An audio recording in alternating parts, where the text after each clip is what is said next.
Cricket board কারো বাপের সম্পত্তি না।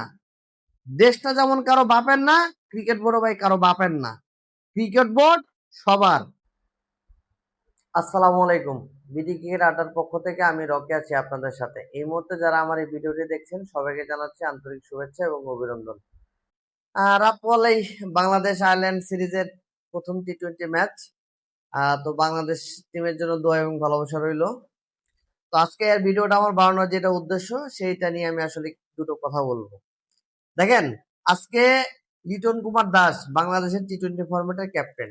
উনি প্রেস ব্রিফিং এ এসে শামীম পাটোয়ারিকে যে টিমের সাথে ইনক্লুড করা হয় নাই এটা উনি জানতেন না, বা এটা ওনাকে ইনফর্ম করা হয় নাই, যার কারণে লিটন দাস এখন বিসিবির চোখে ভাই মানে কি বলবো খলনায়ক হয়ে গেছে।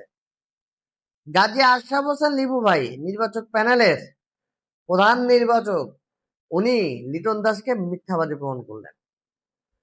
তার মানে কি, গাজী আশরাফ হোসেন লিবু ভাই সত্য কথা বলতেছে, লিটন দাস মিথ্যে কথা বলতেছে। তার মানে এটাই বোঝায়। আর না হলে লিটন দাস সত্যি কথা বলতেছে, লিপু ভাই মিথ্যা কথা বলতেছে। একই সাথে দুইজন ব্যক্তি তো ভাই সত্য কথা বলতে পারে না, যে কোনো একজন তো ভাই মিথ্যা কথা বলতেছে। আপনারা কি আমার কথাটা বুঝতে পারছেন? যে কোনো একজন তো ভাই মিথ্যা বলতেছে, দুজন একসাথে তো ভাই সত্য কথা বলতেছে না। বিষয়টা তো এরকমই নাকি? দেখেন, লিটন কুমার দাস কি বলেছেন যে শামীম পাটোয়ারিকে যে দলের সাথে ইনক্লুড করা হয় নাই, সে বিষয়টা আসলে আমি জানতাম না। আর লিপু ভাই বলতেছে যে আমরা আমাদের মতো করে আমরা 15 সদস্য দলে স্কোয়াড দেব। এটা আসলে কাউকে মানে জানানোর কি কিছু আসে যায় না, মানে লিটন কুমার দাস ক্যাপ্টেন, তাকে জানানো কি আর না জানানো কি। আমি নির্বাচক প্যানেলে আমি প্রধান নির্বাচক, আমার যা মন চায় আমি তাই করব। আমি যে স্কোয়াড দেব, ক্যাপ্টেন সেই স্কোয়াড নিয়ে মাঠে পারফর্ম করবে। আর যদি পারফরমেন্স খারাপ হয় তাহলে ক্যাপ্টেনকে আবার দায়ভার নিতে হবে। তার মানে কি, ধরি মাছ না ছুঁই পানি। আমার কথাটা কি ভাই বুঝতে পারছেন? ধরি মাছ না ছুঁই পানি। কি সুন্দর ভাই, কি সুন্দর, কি সুন্দর লিপু ভাই, কি সুন্দর। আপনার জন্য ভাই আসলে হাততালি না দিয়ে ভাই পারলাম না ভাই।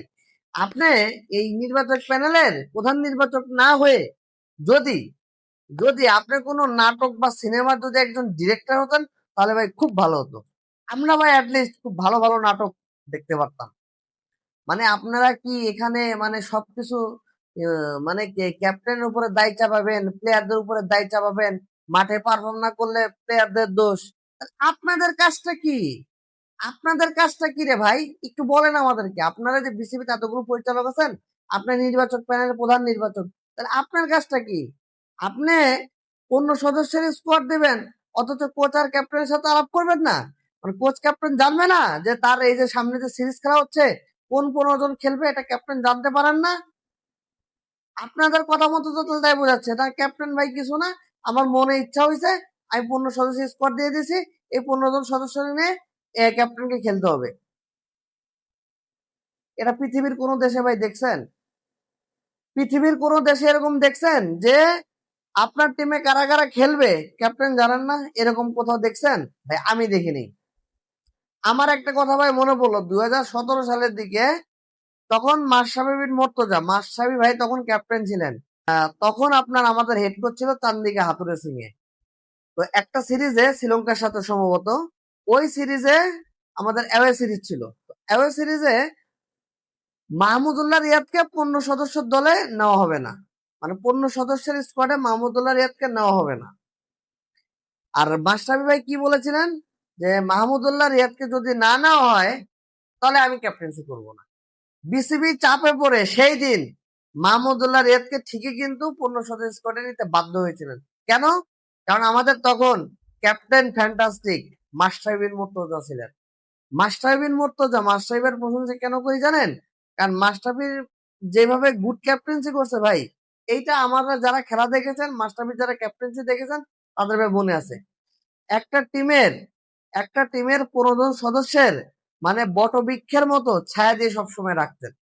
প্লেয়ারদের উপরে কোনো প্রেশার আসতে দিতেন না। দিস ইজ এ ভাই ক্যাপ্টেন। ক্যাপ্টেনের রোলটা ভাই এটাই থাকে যে আমার যে 15 সদস্যের দল হবে সেখানে আমার একটা ইনপুট থাকবে, আমার চয়েস অচয়েসের বিষয় আছে না। ক্যাপ্টেনের তো ভাই একটা রোল আছে তাই না? যে আপনার যখন 15 সদস্যের দল ঘোষণা করবেন না, ক্যাপ্টেনের তো একটা রোল থাকে, প্রত্যেকটা দেশেই থাকে। যে আপনি কোন প্লেয়ারকে নিবেন কোন প্লেয়ারকে নিবেন না, এটা তো ভাই ক্যাপ্টেন এবং কোচের সাথে টিম ম্যানেজমেন্টের একটা প্ল্যান থাকে বা একটা পরামর্শ থাকে। কোচের সাথে, ক্যাপ্টেনের সাথে এবং বাংলাদেশ বিসিবির টিম ম্যানেজমেন্ট, তাদের তিনজনের সম্মিলিতভাবে একটা আলোচনার মাধ্যমে ভাই স্কোয়াড ঘোষণা করা হবে। এইটাই ভাই আমরা চাই। মানে ইচ্ছা মতো করে আপনারা স্কোয়াড ঘোষণা করে দেবেন, পরে প্লেয়াররা পারফর্ম করতে পারবে না, তখন প্লেয়াররা গালি খাবে, আর আপনারা এসি রুমে বয়ে এসির বাতাস খাবেন। এইটা ভাই হতে দেব না। এইটা ভাই হতে দেব না কখনো, যে প্লেয়াররা গালি খাবে, প্লেয়ারদেরকে বলির পাঠা বানাবেন, আর আপনারা এসির বাতাস খাবেন আর মাসে মাসে 3-4 লাখ টাকা বেতন দিবেন। হ্যাঁ, এগুলো ভাই বাদ দেন। এগুলো ভাই বাদ দেন। যেটা ক্রিকেটের দরকার সেটাই আপনারা করুন। স্কোয়াড ঘোষণা করার আগে অবশ্যই কোচ ক্যাপ্টেনের সাথে পরামর্শ করে স্কোয়াড ঘোষণা করতে হবে। আদারওয়াইজ ভাই আপনারা আপনাদের ইচ্ছা মতো কাজ করবেন। এইটা ভাই একজন ক্রিকেট ফ্যান হিসেবে আমি ভাই মানতে পারবো না। আমি না ভাই, আমার মতো যারা ক্রিকেট ফ্যান আছে, বাংলাদেশে যারা 20 কোটি মানুষ আছে ভাই, কেউই মানতে পারবে না। আমাদের এই বাংলাদেশে যত মানুষ আছে সবার অধিকার আছে। কারণ এই বিসিবি আমার আপনার টাকায় চলে, আপনাদের টাকায় চলে না। আমার মতো সাধারণ মানুষের টাকায় বিসিবি চলে। অতএব আমাদেরও ভাই মতামত নিতে হবে। তো বাংলাদেশ টিমের জন্য দোয়া এবং ভালোবাসা রইলো। আয়ারল্যান্ডের সাথে সিরিজ T20, আশা করি বাংলাদেশ ক্রিকেট টিম ভালো খেলবে। বাংলাদেশ টিমের জন্য ভালোবাসা এবং দোয়া রইলো। সবসময় ভালোবাসা এবং দোয়া থাকে, আজও থাকবে। বিডি ক্রিকেট আড্ডার পক্ষ থেকে আমি রকি আজকে বিদায় নিচ্ছি। আল্লাহ হাফেজ।